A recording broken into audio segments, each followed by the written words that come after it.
കൃത്യമായിട്ട് സ്റ്റേജിൽ പൈസ വേണോ പള്ളിക്ക് തരാം, പാവങ്ങൾക്ക് തരാം, പക്ഷെ എന്ത് ചെയ്യണം? എന്റെ പേര് വിളിച്ചു പറയണം, ഫ്ലക്സ് വെക്കണം, വാട്സപ്പിലൊക്കെ ഫോട്ടോ ഇടാമെങ്കിൽ ഞാൻ തരാം, ഇല്ലെങ്കിൽ എന്റെ വീടിന്റെ ഗേറ്റ് പോലും ഞാൻ തുറക്കൂല. ഇതാണ് നമ്മുടെ സദഖ. ഇവിടെ നമ്മൾ ചെയ്യുന്ന നന്മകളിതാ. ഇതിലൊന്നും ഒരു കാര്യമില്ല സഹോദര, ഈ നന്മ കൊണ്ടൊരു പ്രയോജനമില്ല. ഇത് ശിർക്കാണെന്ന് മഹാനായ നബിയുനാ റസൂലുള്ളാഹി ജനങ്ങൾ കാണുന്നതിന് വേണ്ടി ഇബാദത്ത് ചെയ്യുക.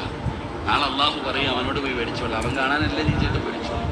അതുകൊണ്ട് ഞാൻ പറയുകയാണ്, ഒരു നന്മയെങ്കിലും ജീവിതത്തിൽ ചെയ്തു വെക്കണം.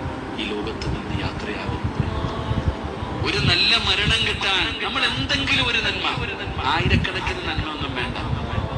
അസ്രായിൽ എന്ന് പറയുന്ന മലക്ക് നമ്മുടെ മുമ്പിൽ കടന്നു വരുമ്പോ അള്ളാഹു നമ്മളോടൊന്ന് കരുണ കാണിക്കാൻ, അള്ളാഹു നമുക്കൊരു നല്ല മരണം തരാൻ, നമ്മുടെ മരണവേദന ഒന്ന് കുറച്ചു കിട്ടാൻ എന്തെങ്കിലും ഒരു നന്മ നമ്മുടെ ജീവിതത്തിൽ നമ്മൾ ചെയ്തു വെക്കണം. അള്ളാഹു നമുക്ക് ഭാഗ്യം നൽകി അനുഗ്രഹിക്കുമാറാകട്ടെ.